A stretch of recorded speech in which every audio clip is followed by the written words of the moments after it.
Nos 60 anos do Jornal Pantaneiro, nós temos mais um podcast online. São algumas entrevistas que nós estamos fazendo especial, que temos geralmente feito pela manhã e à tarde, diariamente aqui no nosso estúdio do podcast. Nós já entrevistamos aqui o inspetor-chefe da 3ª Delegacia da PRF, daqui da 262, Francinildo Fernandes. Entrevistamos também o delegado da Polícia lá do Espírito Santo, delegado da Polícia Civil, Dr. Romualdo.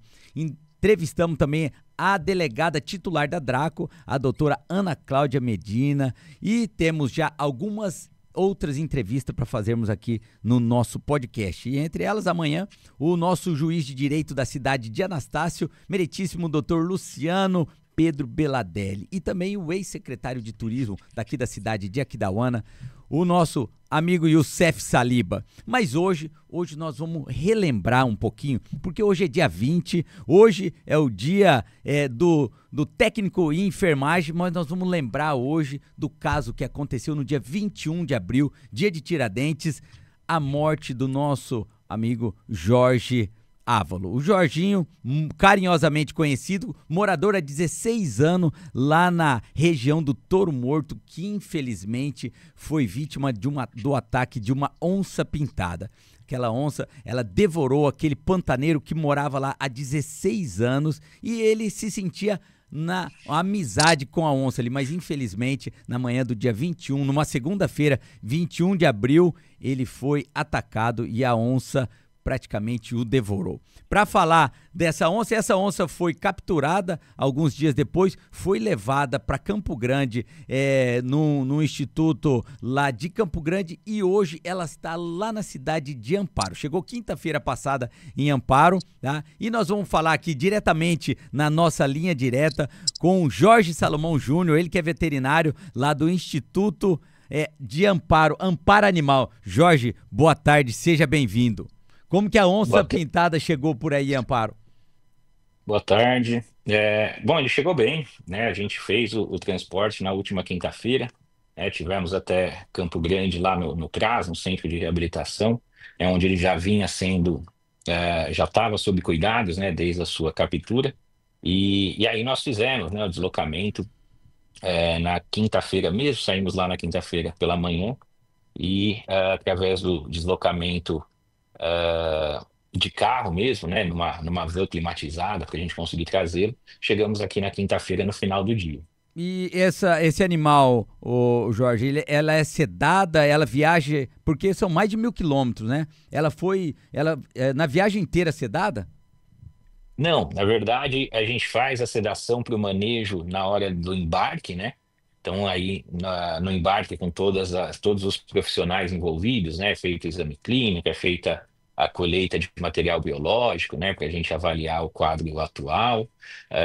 Aí a gente coloca, né, numa caixa de transporte e depois a gente espera ele acordar, né? Faz a reversão desse protocolo anestésico para que ele acorde e aí sim a gente dá início ao transporte, à viagem. Ô Jorge, fala para nós um pouquinho sobre esse instituto, porque essa onça retirada do habitat natural dela, aí pelo instituto e foi pro CRAS em Campo Grande, agora ela tá aí nesse instituto de vocês. Fala um pouquinho sobre esse instituto e por que essa onça pintada foi parar aí. Nós somos uma ONG, né? Somos terceiro setor, a gente tem operações em diversas localidades, né? Operação por demanda, né? Então, onde tem, a gente costuma atuar em incêndios florestais, em situações de catástrofes, né? Enfim, onde tem demanda, né? Que necessite que o pessoal acione, né? Normalmente a gente desloca a equipe para estar indo até o local trabalhando com resgate de fauna, né? No geral. Fora isso, nós temos aqui, né, na cidade de Amparo, aqui no interior de São Paulo, né, como vocês já disseram no início, um mantenedor de fauna, né? E dentro desse mantenedor, né, desse local, a gente faz parte do programa de conservação da onça pintada, né? Esse programa, ele é um programa que ele é dirigido, né, pelo Senap, pelo Centro Nacional de Pesquisa com Animais Carnívoros do ICMBio, né, linkado ao Ministério do Meio Ambiente. Então, é um órgão de autarquia federal, né, que tem o direcionamento, né, e as decisões técnicas que envolvem a onça pintada quando em cativeiro, né? Então, a partir do momento, e mesmo em situações, né, de vida livre onde deve ter a intervenção. Então, a decisão, né, da captura partiu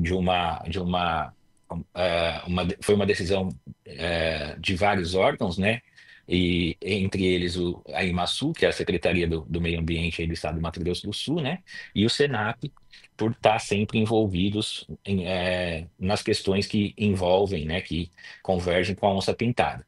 E aí foi feito a captura e esse animal foi lá para o CRAS de Campo Grande, né? E aí, por fazermos parte do programa de conservação da onça-pintada, né, foi tomada a decisão pelo Senat, né, que nós receberíamos esse indivíduo, né, para continuar toda a tratativa dele daqui para frente, né? Então, essa decisão foi uma decisão técnica, né, que partiu do Centro Nacional, né, de Pesquisa com Carnívoros, com Mamíferos Carnívoros, o Senap e o ICMBio.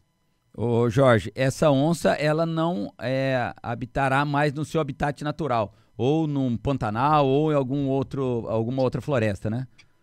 Isso, essa onça ficará em cativeiro, né? Fica em cativeiro a partir de então.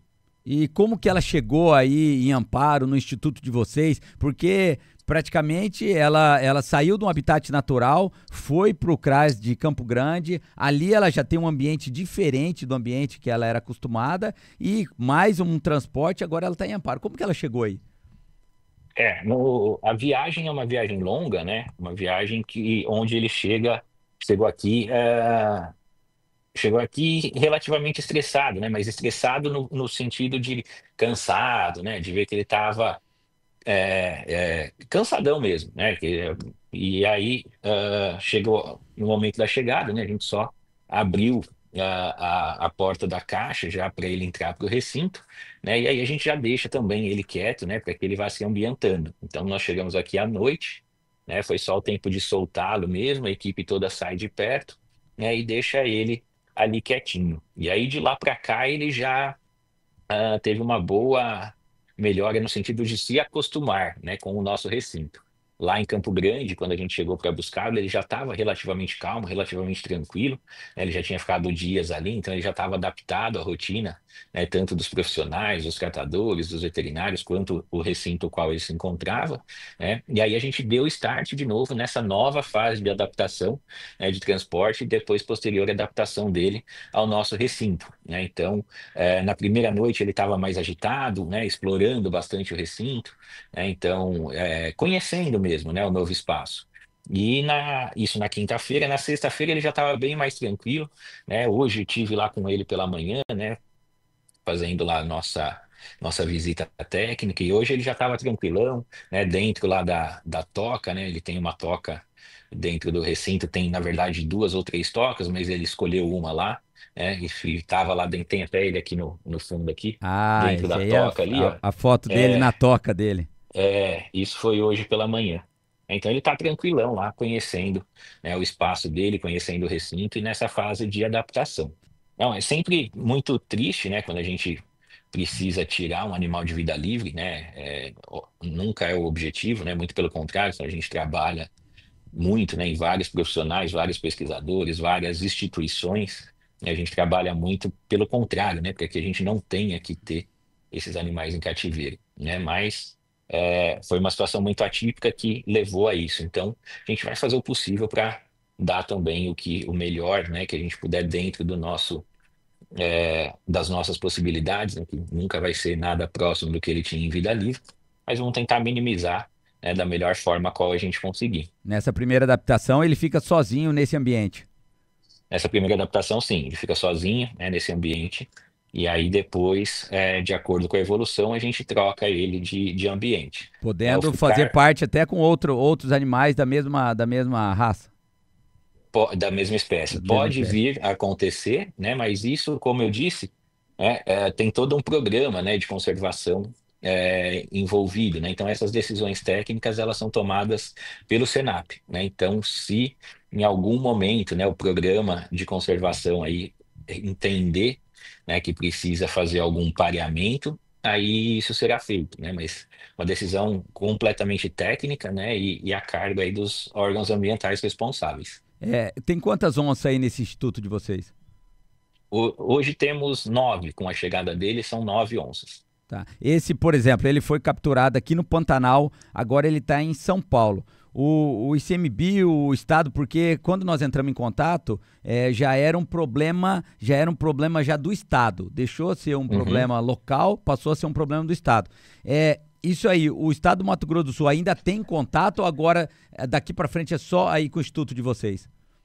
Na verdade, nesse momento, né, ele passa, como eu disse, ele passa a ser, a fazer parte, né, a ser um indivíduo que faz parte do programa de conservação, que é um programa de âmbito nacional, né, que ele é comandado aí pelo ICMBio, pelo Senap do ICMBio, que é um órgão de autarquia federal, né, então ele que passa a fazer a gestão, né, administrativa desses indivíduos, né, então, conforme eles forem achando que é interessante para a conservação da espécie, eles vão direcionando, né? Então, acaba sendo um conjunto aí, né? A gente fica como se fosse um, Um um, um tutor, fiel um depositário, um fiel tutor, depositário, um né? tutor. Isso. Ô Jorge, E geralmente esses animais, eles recebem um nome, uma numeração, como vocês os tratam?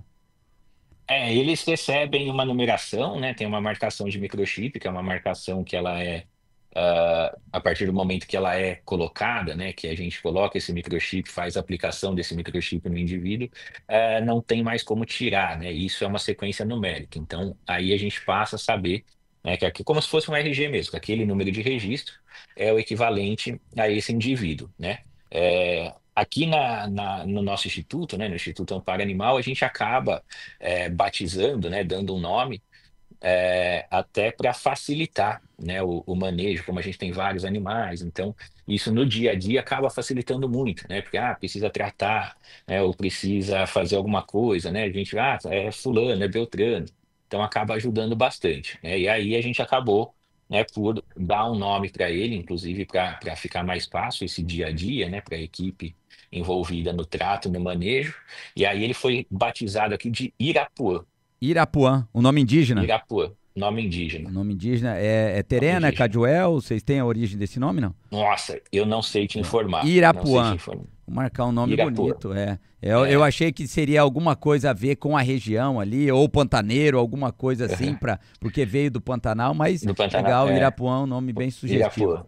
Isso, foi o nome que foi escolhido pelos responsáveis aqui, né, para facilitar no dia a dia do manejo da gente aqui e ficar fácil a identificação. Legal. Ô Jorge, esse instituto, quem que fundou o Instituto Amparo aí que você trabalha? O Instituto Amparo ele foi fundado por três, na verdade quatro, três inicialmente, depois chegou a quarta, né, amigas, né, três mulheres, e depois a Raquel chegou em seguida também, então são praticamente quatro fundadoras, né, que fundaram o Instituto, que a princípio começou a trabalhar com animais domésticos, né, com cão e gato, trabalhou bastante tempo só com cão e gato, né, então acolhimento de cães e gatos, de domésticos, e aí depois de 6, 7 anos de funcionamento, que aí começou a trabalhar também com a vertente de animais silvestres. E aí já faz mais uns 6, 7 aí que a gente já trabalha, né, pelo Instituto Amparo Animal com animais silvestres também. Tá bom. Jorge Salomão Júnior, obrigado aí pela sua atenção. Obrigado por você aceitar o convite aí de fazer parte desse nosso podcast e da gente poder estar acompanhando também um pouquinho de onde está essa onça que foi capturada aqui no Pantanal sul-mato-grossense, né, por uma situação, ainda não faz nem 30 dias que ela está em cativeiro e hoje ela já está praticamente fazendo parte do Instituto Amparo, o instituto ao qual você é veterinário aí, faz parte desse instituto e com certeza vão cuidar muito bem deste animal. Com certeza, vamos fazer o que tiver ao nosso alcance ali para conseguir mantê-lo, né, bem, né, com saúde e cuidar dele daqui para frente, uma vez que ele não pode ser devolvido, né, ao habitat natural. Beleza. Obrigado. Nós queremos agradecer aqui ao Jorge Salomão Júnior, que nos atendeu prontamente do Instituto Amparo, Instituto Amparo, que cuida de animais silvestres. Começou com animais domésticos, fundado por 4 amigas e hoje bateu um papo aqui com a gente que está com a onça que, infelizmente, um caso que virou nacionalmente conhecido, que atacou o Jorge lá no Touro Morto no dia 21 de abril. 21 de abril, mês passado, e hoje essa onça, esse macho, tá lá no Instituto Amparo. Quero agradecer aqui mais uma entrevista dos 60 anos do Jornal Pantaneiro, findando aqui, e fique de olho, logo logo teremos mais entrevista para você. Até a próxima.